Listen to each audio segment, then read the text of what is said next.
Hi guys, ಮೊದಲು ಸ್ವಾಗತ ನಮ್ಮ ಯೂಟ್ಯೂಬ್ ಚಾನಲ್ ಹಾಗೂ ಫೇಸ್ಬುಕ್ ಪೇಜ್ಗೆ. ನಾನು ನಿಮ್ಮ ಕಿರಣ್ ಗೌಡ. ತುಂಬ ಜನ ಕಮೆಂಟ್ ಮಾಡ್ತಾ ಇದ್ರಿ, ಏನಪ್ಪ ಅಂತ ಹೇಳಿದ್ರೆ ಎಲ್ಲೋದ್ರು ಕಿರಣ್ ವೀಡಿಯೋಸೇ ಬರ್ತಾ ಇಲ್ಲ, ಚಾನಲ್ ಫುಲ್ ಡೌನ್ ಆಗಿಬಿಟ್ಟಿದೆ. ಹೌದು, ನಾವು ಸ್ವಲ್ಪ ಬಿಸ್ನೆಸ್ ಕಡೆ ಗಮನ ಕೊಡ್ತಾ ನಾವು ವೀಡಿಯೋಸ್ ಮಾಡೋದಕ್ಕೆ ಆಗಿರಲಿಲ್ಲ. ಫಸ್ಟ್ ಆಫ್ ಆಲ್ ನಿಮ್ಮೆಲ್ಲರಿಗೂ ಸಾರಿ ಕೇಳ್ತೀನಿ, ಯಾಕೆಂದರೆ ನಮ್ಮದು ಸಬ್ಸ್ಕ್ರೈಬರ್ ಬೇಸ್ ಬಂದುಬಿಟ್ಟು ಆಲ್ಮೋಸ್ಟ್ 4 ಲ್ಯಾಕ್ಗಿಂತ ಜಾಸ್ತಿ ಇದೆ. ಒಂದು ಫೇಸ್ಬುಕ್ಕಲ್ಲಿ 8 ಲಕ್ಷ ಜನ ಫಾಲೋವರ್ಸ್ ಇದ್ದೀರಾ. ಸೊ ಇಷ್ಟೆಲ್ಲ ಇದ್ದು ಕೂಡ ನಾವು ನಿಮ್ಮ ಒಂದು ಏನು ಎಕ್ಸ್ಪೆಕ್ಟೇಷನ್ ಇರುತ್ತೆ ಅದರ ತಕ್ಕಂತೆ ನಾವು ವಿಡಿಯೋ ಮಾಡೋದಕ್ಕೆ ಆಗಿರಲಿಲ್ಲ. ಬಟ್ ಇನ್ಮೇಲೆ ಮತ್ತೆ ಒಂದು ರೀಸ್ಟಾರ್ಟ್ ಮಾಡ್ತೀವಿ, ಯಾಕೆಂದರೆ ಒಂದೇ ಸತಿ 2 ದೋಣಿ ಮೇಲೆ ನಾವು ಕಾಲಿಡೋದಕ್ಕಾಗಲ್ಲ. ಸೊ ಬಿಸ್ನೆಸ್ ಕಡೆ ಗಮನ ಕೊಡ್ತಾ ಸ್ವಲ್ಪ ಡೌನ್ ಆಗಿತ್ತು, ಇವಾಗ ಬಿಸ್ನೆಸ್ ಎಲ್ಲ ಸೆಟ್ರೇಟ್ ಆಗಿದೆ. ಸೊ ಹಂಗಾಗಿ ನಾವು ಮತ್ತೆ ತಿರುಗು ಬ್ಯಾಕ್ ಟು ಫಾರ್ಮ್ ಆಗ್ತಾ ಇದ್ದೀವಿ. ಆದಷ್ಟು ನಿಮಗೆ ಒಂದು ವೀಕ್ಗೆ 3 ವೀಡಿಯೋಸ್ ಮಾಡಿ ಅಪ್ಲೋಡ್ ಮಾಡೋಕ್ಕೆ ಟ್ರೈ ಮಾಡ್ತೀವಿ. ಆ್ಯಂಡ್ ಆದಷ್ಟು ಬೇಗ ಫುಲ್ ಪ್ಲೆಡ್ಜಲ್ಲಿ ವೀಡಿಯೋಸ್ನ ಸ್ಟಾರ್ಟ್ ಮಾಡ್ತೀವಿ. ಆ್ಯಂಡ್ ಇವತ್ತಿನ ವೀಡಿಯೋಸ್ ಏನಪ್ಪ ಅಂತ ಹೇಳಿದ್ರೆ, ನಿಮಗೆಲ್ಲ ಗೊತ್ತಿರೋ ಹಾಗೆ ಒಂದು ಸೆಗ್ಮೆಂಟಲ್ಲಿ ಯಾರೂ ಕಾಂಪಿಟೇಟ್ರೇ ಇರಲಿಲ್ಲ. ಯಾವುದಪ್ಪ ಅದು ಸೆಗ್ಮೆಂಟ್ ಅಂತ ಹೇಳಿದ್ರೆ, ಅದು ಬಂದ್ಬಿಟ್ಟು ಫುಲ್ ಸೈಜ್ SUV ಸೆಗ್ಮೆಂಟು. ಆ ಸೆಗ್ಮೆಂಟಲ್ಲಿ ಒಂದೇ ಲೆಜೆಂಡು ಇದುವರೆಗೂ ರೂಲ್ ಮಾಡ್ತಾ ಬರ್ತಾ ಇತ್ತು. ಸೆಂಟ್ರಲ್ಲಿ ಒಂದಷ್ಟು ಕಾಂಪಿಟೇಟರ್ಸ್ ಬಂದರೂ ಕೂಡ ಬಿಕಾಸ್ ಆಫ್ ಲ್ಯಾಕ್ ಆಫ್ ಏನೋ ಒಂದು ಸರ್ವಿಸ್ ನೆಟ್ವರ್ಕ್ ಆಗಿರ್ಬೋದು, ಇದೆಲ್ಲ ಇರೋದ್ರಿಂದ ಅದು ಅಷ್ಟು ಹಿಟ್ಟಾಗಲಿಲ್ಲ. ಸೊ ಅವೆಲ್ಲ ಹಂಗೆ ಫೇಲ್ ಆಗ್ತಾ ಸೊ ಇದು ರೂಲ್ ಮಾಡ್ತಾ ಬಂತು. ಸೊ ಅದು ಲೆಜೆಂಡ್ ಆಗೇ ಉಳ್ಕೊಂತು. ನಾನು ಮಾತಾಡ್ತಿರೋದು ಯಾವ ಗಾಡಿ ಬಗ್ಗೆ ಅಂತ ನಿಮಗೆಲ್ಲ ಆಲ್ರೆಡಿ ಗೊತ್ತಾಗಿರುತ್ತೆ. ಸೊ ರೀಸೇಲ್ ವ್ಯಾಲ್ಯೂ ಅಂತ ಬಂದಾಗ, ರೋಡ್ ಪ್ರೆಸೆನ್ಸ್ ಅಂತ ಬಂದಾಗ, ಆಫ್ ರೋಡ್ ಕೇಪಬಿಲಿಟೀಸ್ ಅಂತ ಬಂದಾಗ, ಆ್ಯಂಡ್ ಜೊತೆಗೆ ರಿಲಿಯಬಿಲಿಟಿ ಅಂತ ಬಂದಾಗ, ಬಾಳಿಕೆ ಮೊಮ್ಮಕ್ಕಳು ಕಾಲಕ್ಕೂ ಕೂಡ, ಅಂದರೆ ನೀವು ತೊಗೊಂಡ್ರೆ ನಿಮ್ಮ ಮೊಮ್ಮಕ್ಕಳು ಕೂಡ ಓಡಿಸ್ಬೋದಾಗಿತ್ತು. ಆ ಗಾಡಿನೇ ದ ಟೊಯೋಟಾ ಫಾರ್ಚುನರ್. ಸೊ ಈ ಸೆಗ್ಮೆಂಟಲ್ಲಿ ಕಾಂಪಿಟೇಟರ್ಸೇ ಇರಲಿಲ್ಲ, ನಿಮಗೆಲ್ಲ ಗೊತ್ತೇ ಇದೆ. ಬಟ್ ಇವಾಗ MG ಅವರು ಒಂದು ಮೆಜೆಸ್ಟರ್ ಅಂತ ಒಂದು ವೆಹಿಕಲ್ನ ಲಾಂಚ್ ಮಾಡಿದ್ದಾರೆ. ಸೊ ಇದನ್ನು ತುಂಬ ಜನ ಕಂಟೆಂಟ್ ಕ್ರಿಯೇಟರ್ಸು ಸಕ್ಕತ್ತಾಗಿದೆ, ಹಂಗಿದೆ ಹಿಂಗಿದೆ ಅಂತ ಹೇಳಿ ವಿಡಿಯೋ ಮಾಡ್ತಾ ಇದ್ದಾರೆ. ಸೊ ಇದು ನಿಜವಾಗ್ಲೂ ಚೆನ್ನಾಗಿದೆಯಾ ಕಾಂಪಿಟೇಟರ್ಸ್ಗೆ? ಅಂದರೆ ಏನು ಫಾರ್ಚುನರ್ ಇದೆ, ಆ ಫಾರ್ಚುನರ್ಗೆ ಕಾಂಪೀಟ್ ಮಾಡುತ್ತಾ? ಅದನ್ನು ಇವತ್ತಿನ ವಿಡಿಯೋದಲ್ಲಿ ತಿಳಿಸ್ಕೊಡ್ತೀನಿ. ಬನ್ನಿ ನೋಡ್ತಾ ಹೋಗೋಣ. ಏನೆಲ್ಲ ಒಂದು ಫೀಚರ್ಸಲ್ಲಿ MG ಮೆಜೆಸ್ಟರ್ ಬೆಟರು ಆ್ಯಂಡ್ ಏನೆಲ್ಲ ಒಂದು ವಿಷಯಗಳಲ್ಲಿ ಫಾರ್ಚುನರ್ ಬೆಟರು, ಇದನ್ನೆಲ್ಲ ನೋಡ್ತಾ ಹೋಗೋಣ. ಬನ್ನಿ. ಆಗಿದ್ರೆ ವೀಕ್ಷಕರೇ, ತಡ ಮಾಡಿದೆ ಇವತ್ತಿನ ವಿಡಿಯೋನ ಶುರು ಮಾಡೋಣ. ಈ ಕಂಪ್ಯಾರಿಸನ್ ಸ್ಟಾರ್ಟ್ ಮಾಡೋಕ್ಕೂ ಮುಂಚೆ ಒಂದು ವಿಚಾರ ತಿಳಿಸ್ಬಿಡ್ತೀನಿ. At the end of the day ನಾವು ಏನೇ ಕಂಪೇರ್ ಮಾಡಿದ್ರು ಕೂಡ ನಿಮಗೆ ಯಾವ ಫ್ಯಾಕ್ಟರ್ಸ್ ಇಂಪಾರ್ಟೆಂಟ್ ಆಗುತ್ತೆ ಅನ್ನೋದ್ರ ಮೇಲೆ ನೀವು ಕಾರ್ನ ಚೂಸ್ ಮಾಡಬೇಕಾಗತ್ತೆ. ಕೆಲವೊಬ್ಬರಿಗೆ ಫೀಚರ್ಸ್ ಇಂಪಾರ್ಟೆಂಟು, ಲಕ್ಸುರಿ ಇಂಪಾರ್ಟೆಂಟು, ಕೆಲವೊಬ್ಬರಿಗೆ ರೀಸೇಲ್ ವ್ಯಾಲ್ಯೂ, ಬ್ರ್ಯಾಂಡ್ ನೇಮು ಮತ್ತು ನಿಮಗೆ ಒಂದು ರಿಲಿಯಬಿಲಿಟಿ ಇಂಪಾರ್ಟೆಂಟು. ಸೊ ಆ ಬೇಸಿಸ್ ಮೇಲೆ ನೀವು ಚೂಸ್ ಮಾಡ್ಕೋಬೇಕು ನಿಮ್ಗೆ ಯಾವ್ದು ಇಂಪಾರ್ಟೆಂಟ್ ಅಂತ ಹೇಳ್ಬಿಟ್ಟು. ಸೊ ಇವಾಗ ತಡ ಮಾಡೋದು ಬೇಡ. ಮೊದಲನೇದಾಗಿ ಮೆಜೆಸ್ಟರಲ್ಲಿ ಬರುವಂತಹ ಫೀಚರ್ಸು ಫಾರ್ಚುನರಲ್ಲಿ ಬರದೇ ಇರೋದು, ಆ ಫೀಚರ್ಸ್ನ ತಿಳ್ಕೊಂಬಿಡೋಣ. ಮೆಜೆಸ್ಟರಲ್ಲಿ ಅಡಾಸ್ ಕೊಟ್ಟಿದ್ದಾರೆ, ಅದ್ರ ಜೊತೆಗೆ ಲೇನ್ ಕೀಪ್ ಅಸಿಸ್ಟ್ ಆಗಿರ್ಬೋದು, ಅಡಾಸಲ್ಲಿ ಆಟೋಮೆಟಿಕ್ ಎಮರ್ಜೆನ್ಸಿ ಬ್ರೇಕಿಂಗ್ ಅಂತೆ, 360 ಕ್ಯಾಮ್ರಾ ಆಗಿರ್ಬೋದು, ಸನ್ರೂಫ್ ಆಗಿರ್ಬೋದು, ಅದು ಕೂಡ ಪ್ಯಾನರಾಮಿಕ್ ಸನ್ರೂಫು, ವೆಂಟಿಲೇಟೆಡ್ ಸೀಟ್ಸ್ ಆಗಿರ್ಬೋದು, ಮಸಾಜಿಂಗ್ ಆಪ್ಷನ್ ಕೂಡ ಬರುತ್ತೆ, ಮತ್ತು ಒಳ್ಳೆ ಟಚ್ ಸ್ಕ್ರೀನ್ ಇನ್ಫೋಟೈನ್ಮೆಂಟ್ ಸಿಸ್ಟಮ್ ಬರುತ್ತೆ ದೊಡ್ಡದಾಗೆ. ಸೊ ಈ ಥರ ಸಾಕಷ್ಟು ಫೀಚರ್ಸು ಮೆಜೆಸ್ಟರಲ್ಲಿ ಕೊಟ್ಟಿದ್ದಾರೆ. ಮತ್ತು ಆಫ್ ರೋಡ್ದು ಲೇಟೆಸ್ಟ್ ಟೆಕ್ನಾಲಜಿನ ತೊಗೊಂಬಂದಿದ್ದಾರೆ. ಲೈಕ್ 3 ಡಿಫ್ರೆನ್ಷಿಯಲ್ಸು, ಓಕೆನಾ. ಸೊ ಇದುವರೆಗೂ ಆ ಸೆಗ್ಮೆಂಟಲ್ಲಿ 3 ಡಿಫ್ರೆನ್ಷಿಯಲ್ಸ್ ಇರಲೇ ಇಲ್ಲ. ಡಿಫ್ರೆಂಟ್ ಡ್ರೈವ್ ಮೋಡ್ಸ್ ಆಗಿರ್ಬೋದು, ಇದೆಲ್ಲ ಕೂಡ ನಿಮಗೆ ಮೆಜೆಸ್ಟರಲ್ಲಿ ನೋಡೋಕ್ಕೆ ಸಿಕ್ಕಿದ್ರೆ, ನಿಮಗೆ ಫಾರ್ಚುನರ್ ಅಂತ ಬಂದಾಗ ಫಾರ್ಚುನರಲ್ಲಿ ಬರೋವಂಥದ್ದು ನಿಮಗೆ ಮೆಜೆಸ್ಟರಲ್ಲಿ ಬರದೇ ಇರೋವಂಥದ್ದು ಏನಪ್ಪ ಅಂತ ಹೇಳಿದ್ರೆ, ಸೊ ಮೆಜೆಸ್ಟರಲ್ಲಿ ನಿಮಗೆ ಅಷ್ಟು ರಿಲಿಯಬಿಲಿಟಿ ಆಬ್ವಿಯಸ್ಲಿ ಬರಲ್ಲ ಫಾರ್ಚುನರ್ ಅಷ್ಟು. ಆ್ಯಂಡ್ ಫಾರ್ಚುನರ್ ಅಷ್ಟು ಬ್ರ್ಯಾಂಡ್ ನೇಮ್ ಖಂಡಿತವಾಗ್ಲೂ MGಗಿಲ್ಲ. ಯಾಕೆಂದರೆ ವರ್ಲ್ಡ್ ವೈಡ್ ಎಲ್ಲೇ ಹೋದರೂ ಕೂಡ ನಿಮಗೆ ಟೊಯೋಟಾದ ಸರ್ವಿಸ್ ಆಗಿರ್ಬೋದು, ಟೊಯೋಟಾದ ನೆಟ್ವರ್ಕ್ ಆಗಿರ್ಬೋದು, ಅದ್ರ ಜೊತೆಗೆ ಟೊಯೋಟಾ ಬಂದ್ಬಿಟ್ಟು ನಂಬರ್ 1 ಅಂತ ಹೇಳ್ಬೋದು. ನಿಮಗೆ ಮ್ಯಾಸಿವ್ ರೀಸೇಲ್ ವ್ಯಾಲ್ಯೂ ಇದೆ ಟೊಯೋಟಾದು. ನೀವು ಎಷ್ಟಕ್ಕೆ ತೊಗೊಂಡಿರ್ತೀರ ಅದ್ರ 70-80% ಆರಾಮಾಗಿ ನಿಮಗೆ ಸಿಕ್ಬಿಡುತ್ತೆ, ಓಕೆನಾ. ಆ್ಯಂಡ್ ಆಫ್ ರೋಡ್ ಅಂತ ಬಂದಾಗ ಟೆಕ್ನಾಲಜಿ ವೈಸು ಸ್ವಲ್ಪ ಮೆಜೆಸ್ಟರ್ ಬೆಟರ್ ಇದ್ದರೂ ಕೂಡ, ಬಟ್ ಪ್ರೂವನ್ ಅಂದರೆ ನಿಮಗೆ ಎಂತೆಂಥ ಕಂಡೀಷನ್ಸಲ್ಲಿ ಟೊಯೋಟಾನ ಡ್ರೈವ್ ಮಾಡಿದ್ದಾರೆ ಅಂತ ನಿಮಗೆಲ್ಲ ಗೊತ್ತೇ ಇದೆ. ಆಲ್ರೆಡಿ ಪ್ರೂವನ್ ಅಂತ ಬಂದಾಗ ನಿಮಗೆ ಟೊಯೋಟಾ ಅಂತ ಹೇಳ್ಬೋದು. ಸೊ ಬೇಸಿಕಲಿ ಇದು ಫಸ್ಟ್ ಕಂಪ್ಯಾರಿಸನ್ನು, ಅಂದರೆ ಸೊ ಯಾವುದರಲ್ಲಿ ಯಾವ್ದು ಬೆಟರ್ ಇದೆ ಅಂತ ಹೇಳ್ಬಿಟ್ಟು. Next so head to head comparison ಮಾಡ್ತಾ ಹೋಗೋಣ. First of all engine specs ನೋಡೋದಾದರೆ, ಇಂಜಿನ್ ಆಪ್ಷನ್ ಅಂತ ಬಂದಾಗ ಮೆಜೆಸ್ಟರಲ್ಲಿ ನಿಮಗೆ ಒಂದು ಇಂಜಿನ್ ಆಪ್ಷನ್ ಬರುತ್ತೆ, ಅದು ಡೀಸೆಲ್ಲು 2 ಲೀಟರ್ ಟ್ವಿನ್ ಟರ್ಬೋ ಬರುತ್ತೆ, ಓಕೆನಾ. ಪವರ್ ಅಂತ ಬಂದಾಗ ಫಾರ್ಚುನರ್ಗಿಂತ ಚೆನ್ನಾಗಿದೆ, 215 HP. ಆ್ಯಂಡ್ ಟಾರ್ಕು ಫಾರ್ಚುನರ್ಗಿಂತ ಸ್ವಲ್ಪ ಕಡಿಮೆ, 480 Nm, 20 Nm ಸ್ವಲ್ಪ ಕಡಿಮೆ ಅಂತ ಹೇಳ್ಬೋದು. But power slightly powerful Majestor. But reliability ಅಂತ ಬಂದಾಗ ಆಲ್ವೇಸ್ ಟೊಯೋಟಾ ಅಂತ ಹೇಳ್ತೀನಿ.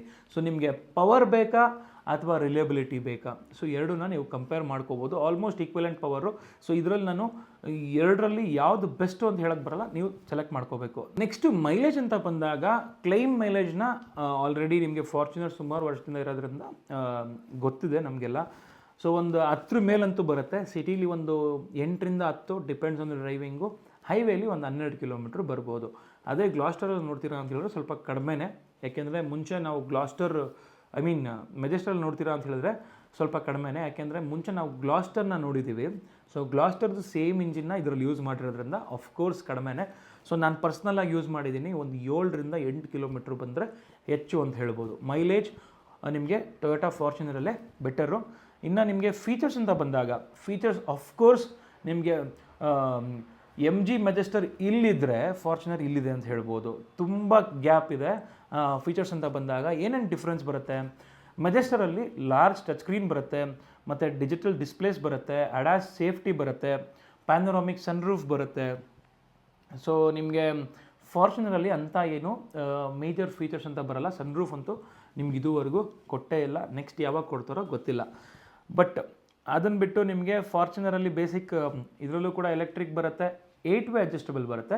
ಬಟ್ ಗ್ಲಾಸ್ಟರಲ್ಲಿ 10 ವೇ ಅಡ್ಜಸ್ಟಬಲ್ಲು, ಅದ್ರ ಜೊತೆಗೆ ಏನು ವೆಂಟಿಲೇಟೆಡ್ ಸೀಟ್ಸ್ ಆಗಿರ್ಬೋದು, ಮಸಾಜಿಂಗ್ ಆಗಿರ್ಬೋದು, ಇದೆಲ್ಲ ಕೂಡ ಮೆಜೆಸ್ಟರಲ್ಲಿ ಬರುತ್ತೆ. ಓಕೆನಾ.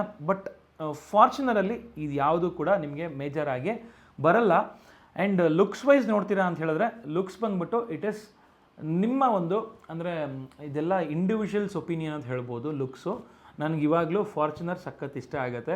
ಮೆಜೆಸ್ಟರ್ ಆಫ್ಕೋರ್ಸ್ ಮಸ್ಕ್ಯುಲರಾಗಿ ಚೆನ್ನಾಗಿ ಬಿಟ್ಟಿದ್ದಾರೆ ಇವಾಗ. ಗ್ಲಾಸ್ಟರ್ ನಂಗೆ ಇಷ್ಟ ಆಗ್ತಿರಲಿಲ್ಲ, ಬಟ್ ಮೆಜೆಸ್ಟರ್ ಓಕೆ ಅಂತ ಅನ್ಬೋದು. ಬಟ್ ಇವನ್ ನಾವು ಆಲ್ದೋ ಫಾರ್ಚುನರ್ ಲಾಂಚ್ ಆಗಿ ಸುಮಾರು ವರ್ಷ ಆಗಿದ್ರೂ ಕೂಡ ಔಟ್ಡೇಟ್ ಆಗಿಲ್ಲ ಅಂತ ನನಗನ್ಸುತ್ತೆ. ನಿಮ್ಗೇನು ಅನಿಸುತ್ತೆ ಅಂತ ಹೇಳ್ಬಿಟ್ಟು ಕಮೆಂಟ್ ಮಾಡಿ. ಲುಕ್ಸ್ ಇಸ್ ಆಲ್ವೇಸ್ ಸಬ್ಜೆಕ್ಟಿವ್ ಅಂತ ಹೇಳ್ತೀನಿ.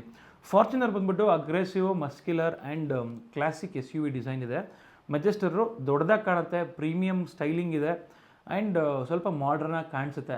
ಒಂದು ಮುಂದೆಗಡೆ LED DRL ಅಂದರೆ ಡ್ರ್ಯಾಗನ್ LED DRL ಆಗಿರ್ಬೋದು, ಇದೆಲ್ಲ ಸ್ವಲ್ಪ ಮಾಡ್ರನ್ನಾಗಿ ಕಾಣುತ್ತೆ. ಓಕೆನಾ. ರೋಡ್ ಪ್ರೆಸೆನ್ಸ್ ಅಂತ ಬಂದಾಗ ಫಾರ್ಚುನರ್ ಒಳ್ಳೆ ರೋಡ್ ಪ್ರೆಸೆನ್ಸ್ ಇದೆ. ಆ್ಯಂಡ್ MG ಮೆಜೆಸ್ಟರು ಕೂಡ ಯಾವುದೇ ರೀತಿ ಕಡಿಮೆ ಇಲ್ಲ, ಆಲ್ಮೋಸ್ಟ್ ಚೆನ್ನಾಗಿ ಕಾಣುತ್ತೆ ರೋಡಲ್ಲಿ, ನಾನು ನೋಡಿದ್ದೀನಿ. ನೆಕ್ಸ್ಟ್ ಡೈಮೆನ್ಷನ್ ಕಂಪೇರ್ ಮಾಡಿ ನೋಡ್ತೀರಾ ಅಂತ ಹೇಳಿದ್ರೆ ಯಾವ್ದು ದೊಡ್ಡದು ಅಂತ ಹೇಳಿದ್ರೆ, ಸೊ ಅಫ್ಕೋರ್ಸ್ MG ಮೆಜೆಸ್ಟರ್ ದೊಡ್ಡದು.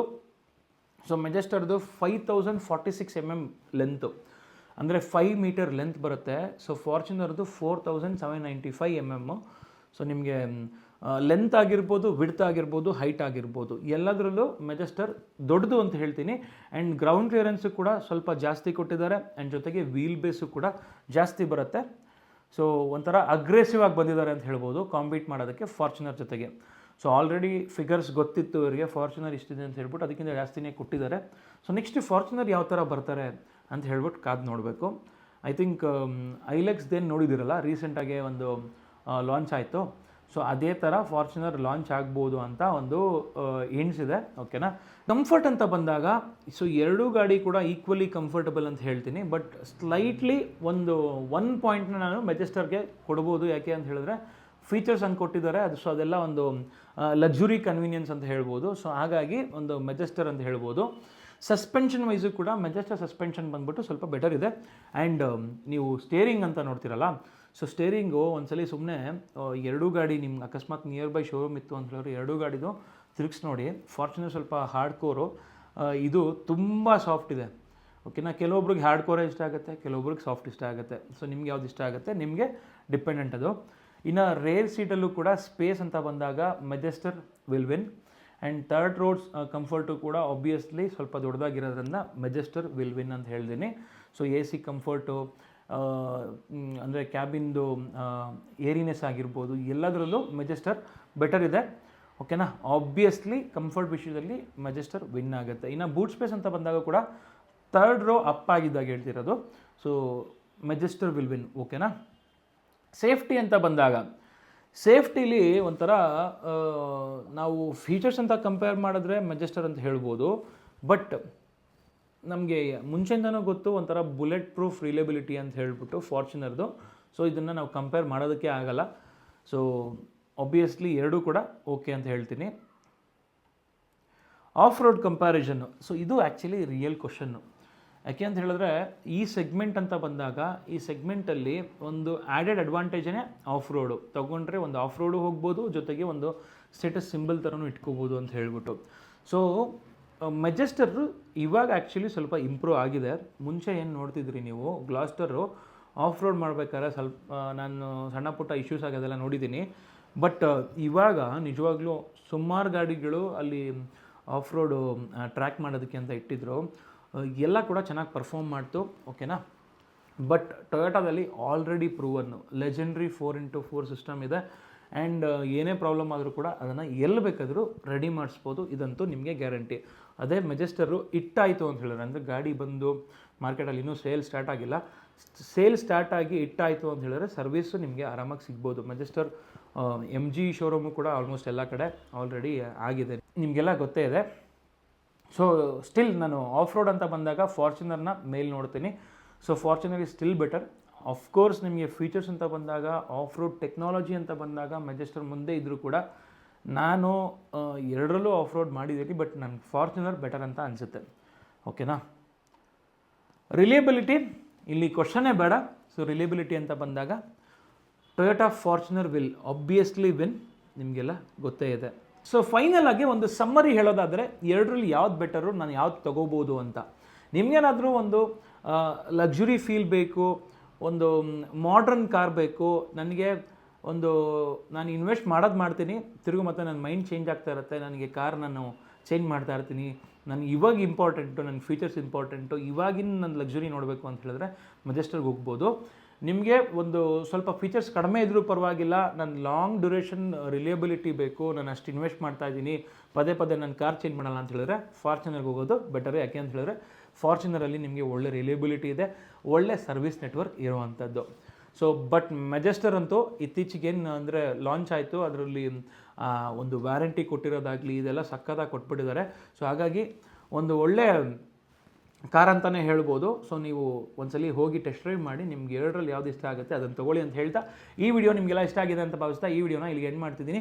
ಸಿಗೋಣ ನೆಕ್ಸ್ಟ್ ವಿಡಿಯೋದಲ್ಲಿ. ಅಂಟಿಲ್ ದೆನ್ ಪ್ಲೀಸ್ ಲೈಕ್ ಮಾಡಿ, ಶೇರ್ ಮಾಡಿ ಹಾಗೂ ಸಬ್ಸ್ಕ್ರೈಬ್ ಮಾಡ್ಕೊಳ್ಳಿ. Thanks for watching friends, bye.